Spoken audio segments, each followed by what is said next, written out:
Hello and welcome back to Star Wars Forever, the long-running series that isn't actually long-running and isn't really that regular either, but it is there forever. And that was the whole intention of this series, which I've probably already said in one of those previous videos where it's just like, this is here for whenever I want to talk about Star Wars. And after the sequel trilogy had kind of, come to a conclusion, I felt like I'm not going to be as amped up about Star Wars again as I was through that very intense period of like 2013 to 2019. But we've now entered a new era of Star Wars, which I've talked about previously. I think the last two videos I made were a review of The Mandalorian Season 2 and thoughts on the upcoming slate of new shows coming, specifically along with other animated stuff, but specifically talking about the live action shows that will be coming up. And I thought, even though we're now in the midst of Obi-Wan Kenobi, that I would go back and, first of all, do a bit of housekeeping and talk about the show, The Book of Boba Fett. So this came out towards the beginning of the year 2022, and I wish I'd made videos about it. I wish I'd kind of done some episode by episode breakdowns. That would have been fun, but once again, I'm being a dead horse and saying that I just don't have the time to do these things sometimes, so it is what it is. So I'm just going to give you my spoiler-filled Book of Boba Fett review without too much specifics on episodes, because I already don't remember a lot of the key things that happen in each episode. So I'll just talk about certain events, and you'll probably be able to keep up, assuming you've seen the whole show. And it'll be interesting to see how much I remember, because it's been a while, but at the same time, it's still fairly fresh. And I wanted to kind of talk about this show because it was really interesting and surprising to me in a number of ways. So first of all, Boba Fett, the character, not a big fan. It's not that I dislike Boba Fett, but it's just like the fan wankery around the character, for me, always felt a bit like, okay. I mean, he's cool. He's got the mask, which looks awesome. He's got the outfit, the jetpack. He's cool, but he doesn't really do much in the movies. And I guess that's where it comes from, is like the expanded universe, the books, the comic books, and all the different pieces of lore that were built around the movies and outside of the movies. And then with the prequels, we were introduced to the official.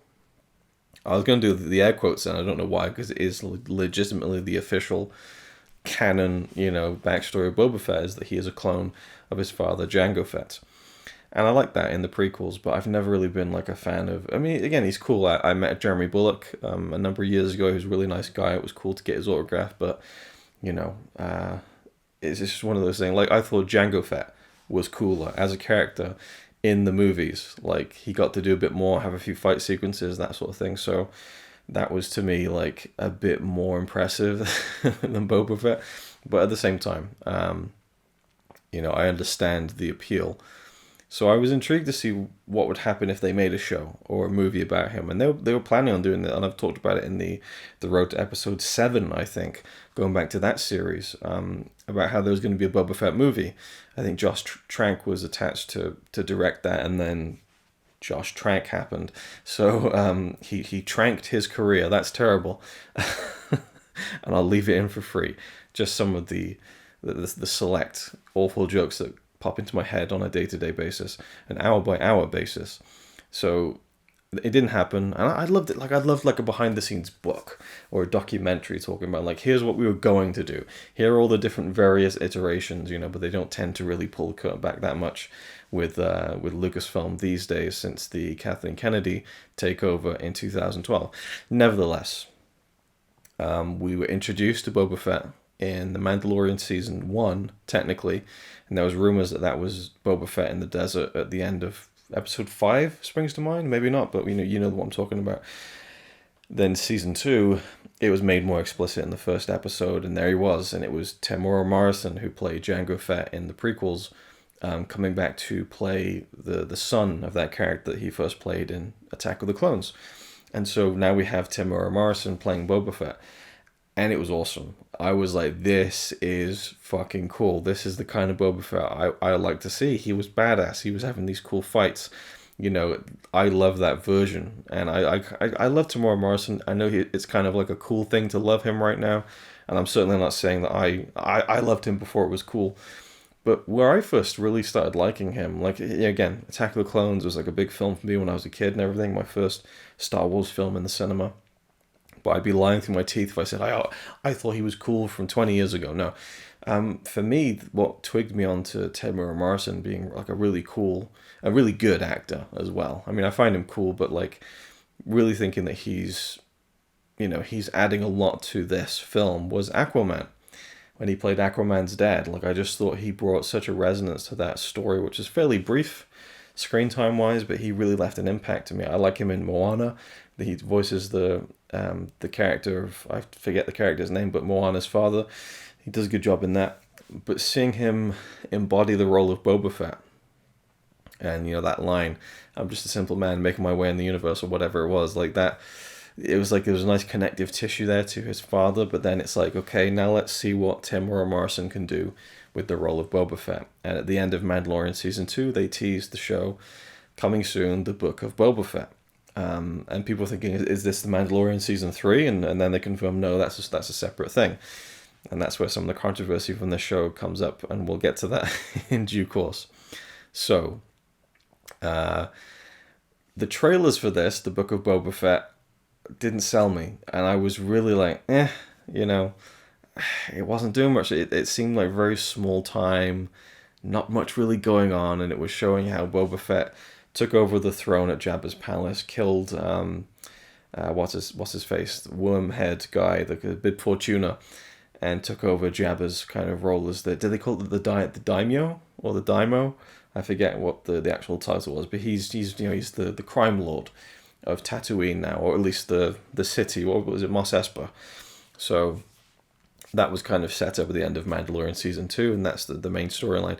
And I hoped when the trailer came out that was just stuff from like the first episode, and I turned out to be fairly accurate on that, because they really could have front-loaded that trailer with a lot of cool shit. Like you're talking like the Sarlacc pit sequence, the train chase, how the Luke Skywalker stuff, the Mandalorian stuff, they could have gone mental with that trailer, and fan expectations would have been through the fucking roof. But they didn't, and I like that, because I'm now trained, even with the Obi-Wan trailer, I'm now conditioned as a follower of the new Star Wars live-action projects that whatever we see in the trailer is but merely the tip of the iceberg. And that's really smart, I think, because they could very easily just lean into like all the money shots and stuff, and they don't do that, which keeps me coming back every week to these shows thinking like anything could happen. And this show, The Book of Boba Fett, really solidified that for me with the Luke Skywalker appearance, and we'll talk about that in just a second. So we follow the story of Boba Fett as he kind of arrives at Jabba's palace with Fennec Shand at his side, and she's great as well. I forget the actress name, Ming-Na Wen, I think. Really, really like her a lot, and she continued to breathe fun life into that character in the Book of Boba Fett.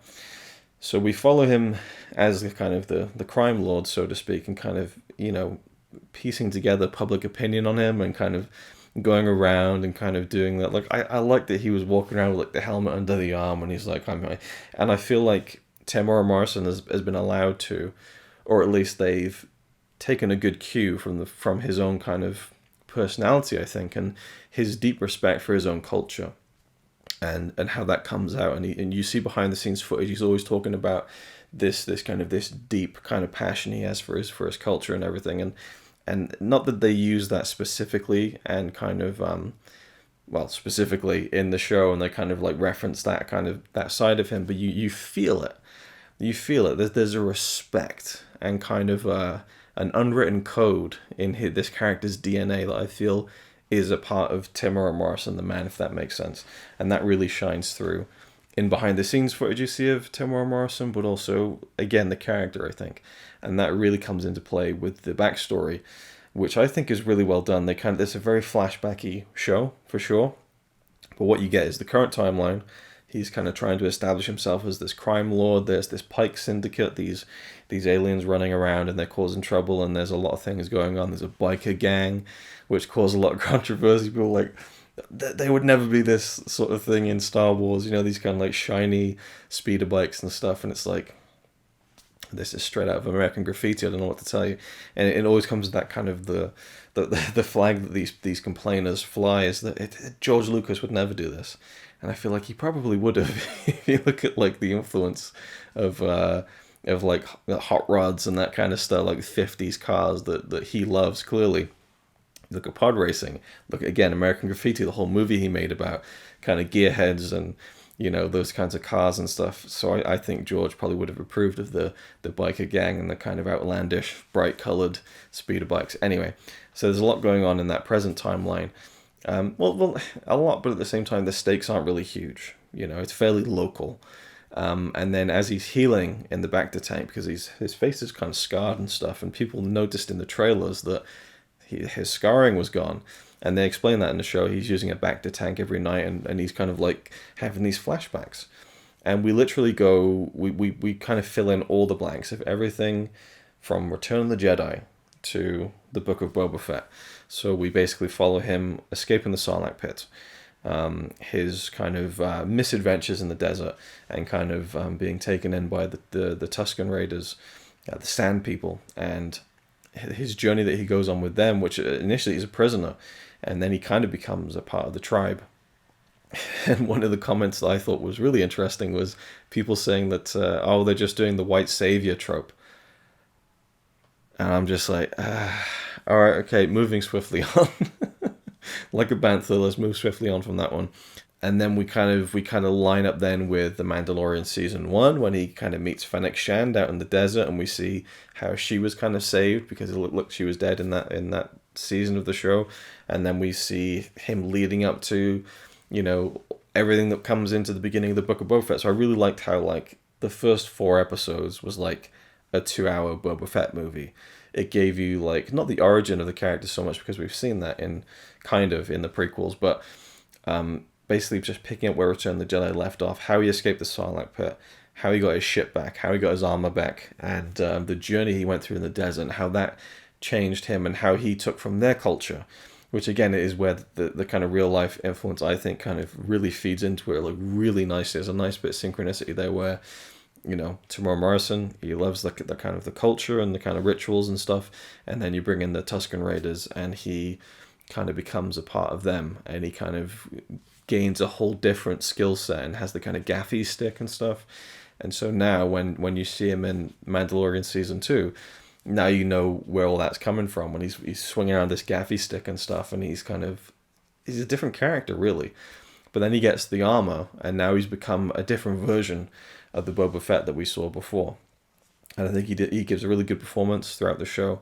But, the people complained because episode 5, we went in a complete diversion to The Mandalorian. Mando, Din Djarin, is that his character's name? People just call him Mando, but, that's his official title, I suppose. When he turns up, and we have a whole episode of him, and we go back to Grogu, which I was completely stunned by. I didn't think we'd be seeing Grogu, maybe not even in season 3 of The Mandalorian. I thought they were going to really hold off in that reunion, but they really went for it. So episode 5, we had Mando back. Episode 6, we went to Luke Skywalker and Grogu and Mando, and the potential reunion of those two characters, which some people felt was rushed, and I could understand where they're coming from with that. And others were just saying, well, this is just The Mandalorian season 3. Like, why are we getting this in the Boba Fett show? Boba Fett has become like a side character in his own story. But it's the book of Boba Fett, and there are many chapters, right? And I think that a part of this, this part of his story and his life is very heavily linked to The Mandalorian. And that kind of comes into play at the very end in the last episode. And that to me was what I really loved about the show, was that we had those 4 episodes to really dig in deep to Boba Fett. And then we have a nice kind of, and again, it all goes back to the original influence of Star Wars, which was movie serials. And television is nothing but movie serials, but done on a small screen, which is beamed into the homes of millions of people around the world. It's the same concept. You show a kind of shorter movie with a cliffhanger at the end, and you get people wanting to come back for more in the next week. And that's essentially what they did in the silent era, and in the kind of 30s and the Flash Gordon stuff that George Lucas loved so much and modeled a lot of Star Wars after. I mean, hell, the beginning origins of Star Wars was George Lucas trying to get the rights to just do a Flash Gordon movie, right? He wanted to just like adapt that, but he had to kind of think outside the box. Created Star Wars, the rest is history. But in this new era now, where we have actual serialized live action Star Wars stories, it really is going back to the roots. And we are getting this episodic storytelling, but on a weekly basis, not a three yearly basis, with the big movies. And I'm really enjoying it. I think you can tell that like it doesn't have the same budget and time, and I don't want to say attention to detail, but like there's only so much people can do on a time limit. And so you can tell that there hasn't really been a live action show yet from Star Wars where I've gone, wow, this like feels exactly like the movies. It doesn't. There's seams around the edges and some of the visual effects and things like that, but I do think that the volume creation is really adding a lot of much more believable texture to certain scenes versus a green screen, which a lot of the times you can tell quite easily. I mean, it depends. You can do a really good green screen, but there's lots of methods to kind of hide it and things. It depends on what kind of scene it is, but I think with the volume and having this like actual practical backdrop, which again kind of harkens back to the origins of movies, which is that they would do the rear screen projection. That's essentially what the volume is, but in like a 360-degree form and fashion, and blended with this practical stuff. And so it's kind of high tech, but like low tech, going back to basics filmmaking, and it really seems to have worked and adds a lot more tangibility to some of these completely fabricated locations and stuff. So I really enjoyed the Mandalorian episode. It was fantastic, and people were singing its praises and saying, give Bryce Dallas Howard, the director of the episode, give her all the Star Wars and all this stuff. And then we had episode 6, which blew the roof off the joint. Like, we had this whole episode of Luke Skywalker training Grogu. And it was just like, what's going on? And then we had we had Din kind of getting the Naboo starfighter and kind of racing it around the pod racing, kind of gorge and valleys and stuff. There was a lot of a literal Phantom Menace top-down view shot recreation from my memory. So it pleased a lot of people, and it was wild to see them execute what they did with Luke Skywalker, because in The Mandalorian Season 2, and I can't remember what I said in my review of it on the video, but it was cool, but it was kind of a little bit, I don't know, I was a little bit iffy on it. This time round, nuts. Like, there's certain moments where Luke is kind of just doing this, like the breathing, like that, and there's not too much movement in the face, and it almost looks imperceptibly like a young Mark Hamill. Now, when he starts to speak, it's always the mouth that gives it away.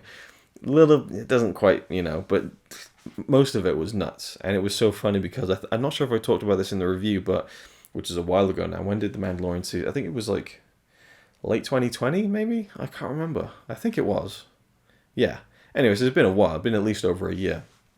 And like the week of that finale to Mando season 2, we a guy on YouTube used deepfake technology to make it look even better than it did in the finished show, and Lucasfilm hired that guy. And you got to think that they hired him so that he could work on Luke in this season. I don't know if that's exactly the case, but I think that it probably is. But it was leaps and bounds above what they did previously. Now, the only difference for me, which really sullied it somewhat, was the voice. It completely synthesized Mark Hamill voice. They use a program called Respeecher. They feed in like hours of recordings of Mark Hamill from that period of time, and it's artificially kind of generated and put together and stuff. And for me, that's not really a performance, and it shows.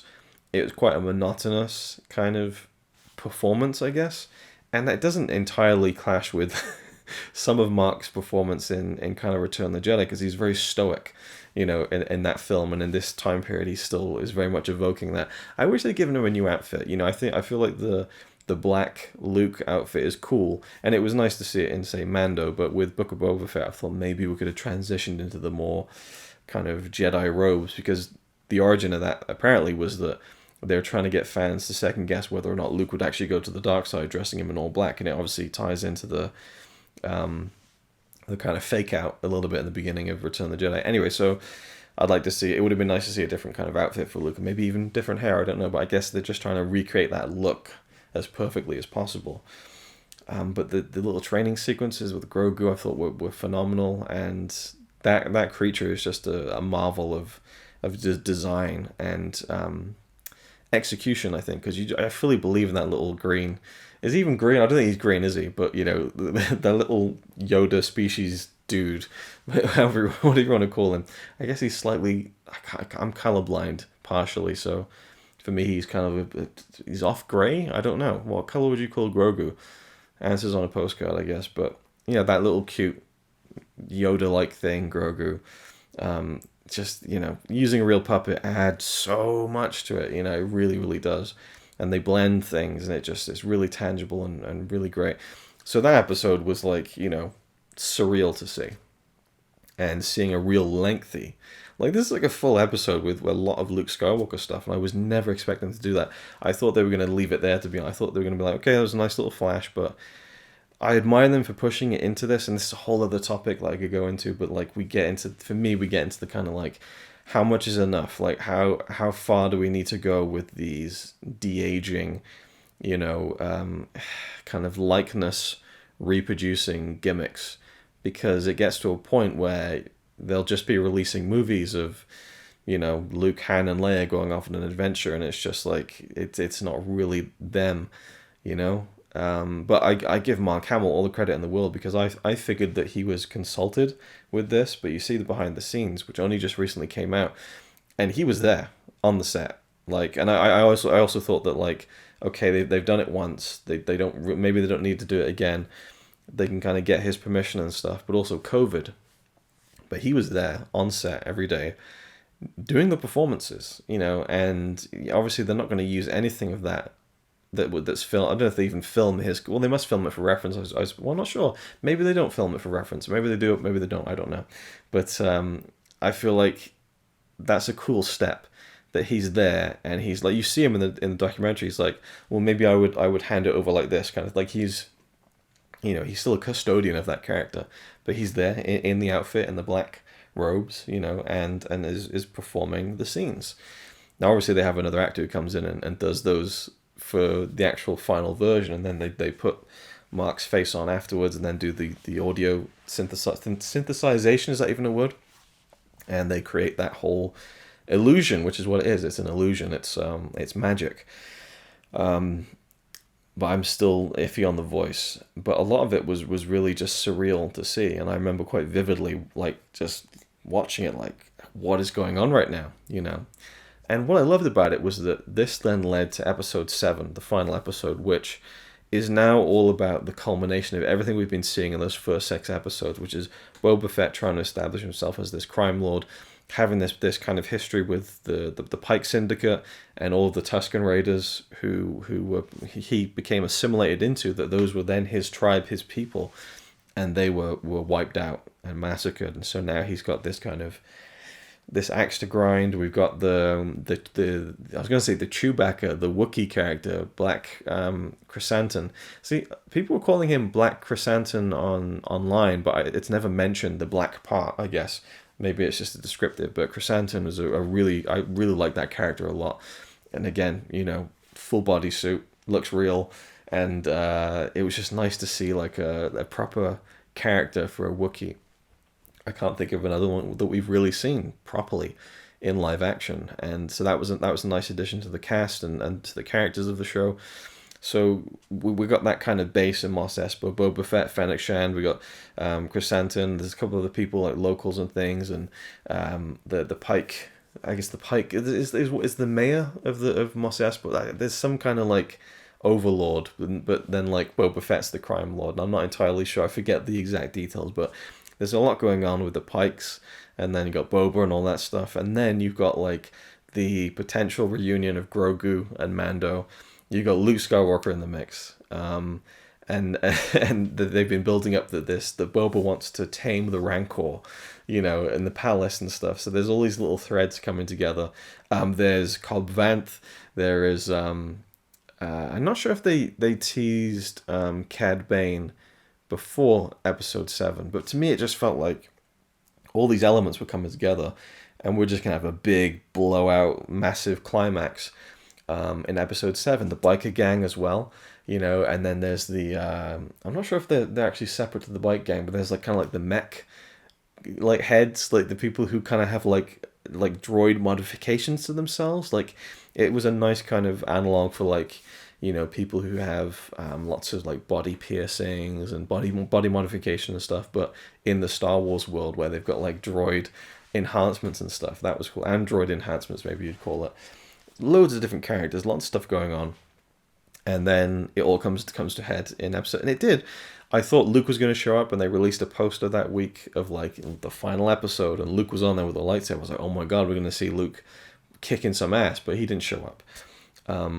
But getting to see Mando and Boba Fett fighting side by side, spinning around in the full armor with the blasters, and all this stuff going on, and then like Boba turns up in the Rancor, which was fucking awesome. Like the way they framed it of him riding it in, and hell of a callback as well. There's a nice reference there, but the visual of that was incredible, and I loved it. I really, and to me, I would put this up there as one of my favorite like pieces of Star Wars. I think I always gravitate towards the live action stuff. That's kind of like my bread and butter. That's the thing that I really, it's the most tangible form of Star Wars for me, and so I really love that the most. And I would put this up there with most Star Wars properties.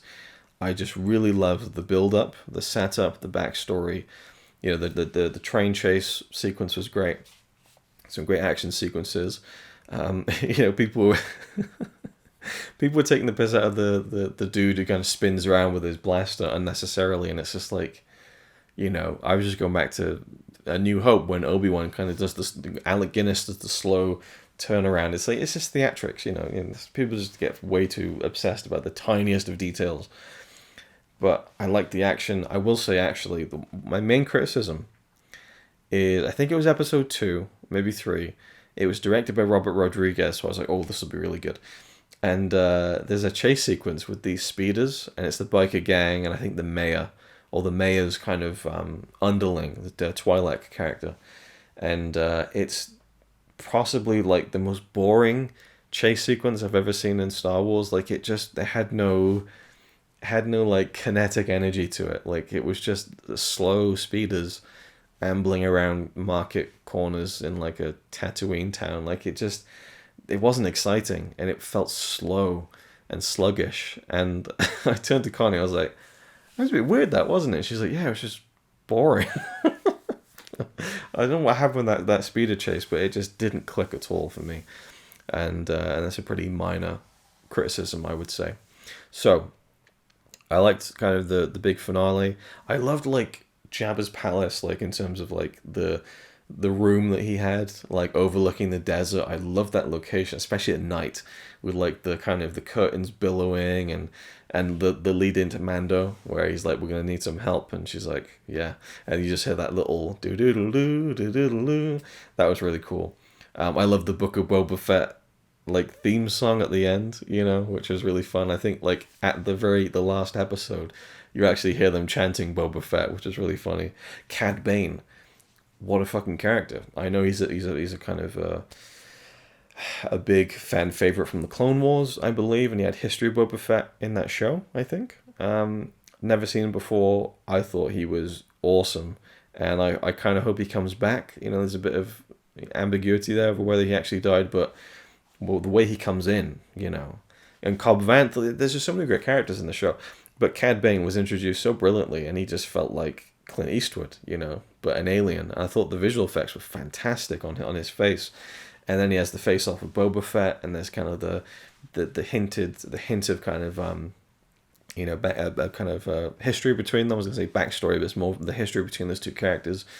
And they've both grown a lot since they last saw each other, and it felt very Star Warsy to me. And it was, yeah, I loved this show. I really did. And there was people saying, well, it had, it was weird because people were criticizing the Mando stuff, even though that was getting heavily praised at the same time. But I don't feel like Boba Fett was like pushed to the sidelines too much, because again, we got like, how long have we been waiting for a Boba Fett movie? I mean, I haven't specifically because I'm not a huge fan, but I would always watch it because it's Star Wars. But a lot of people have been like really waiting for this, and it's like you get like 4 hours. Well, maybe not with like the TV running times and credits if you want to be pedantic about it, but yeah, it's like about 3 hours and 15 minutes of like all Boba Fett stuff. Then we go back to Mando and we get caught up on that. And then we bring all those elements together in the finale, which was, for me, a really satisfying, action packed, you know, nice conclusion to the show. And I'd like to see a second season. I don't think they will. I definitely don't think we've seen the last of Boba Fett as played by Timur Morrison, of course, but I'd be very intrigued. I mean, I would like to see like the Book of Boba Fett season 2 and just have a season that's set, you know, with Daniel Logan playing him, you know, when he's much younger. And then, you know, we come back again, season 3, we do Tamora Morrison again, and that the Book of Boba Fett, we get this kind of life story, maybe, I don't know. I do think you can have too much of a good thing, but I don't think the show was as much of a slam dunk as they were hoping, maybe. I feel like it wasn't, people felt that it was uneven, and I didn't, I guess. Well, it wasn't, and I don't mind that, I guess. I guess I could agree that it's uneven in terms of the fact that it was like Boba Fett, Boba Fett, Boba Fett, not Boba Fett, not Boba Fett. You know, like that kind of it wasn't quite smooth. I mean, they could have gone like 2 episodes of Boba Fett, Mando, 2 more episodes of Boba, Mando and Luke and Grogu, and then that might actually maybe even work better. I don't know, but that just made it more of a surprise. Like, holy shit. We're doing like a whole, and I did love the Mando episode, number 5. The location of that kind of spaceport, or that kind of like space station ring thing. Oh, fucking beautiful. I just love the design of it. I love the feel of it. Like, it was just, yeah, fantastic. So I love those 2 Boba Fett episodes. I loved all the I just loved all the whole thing.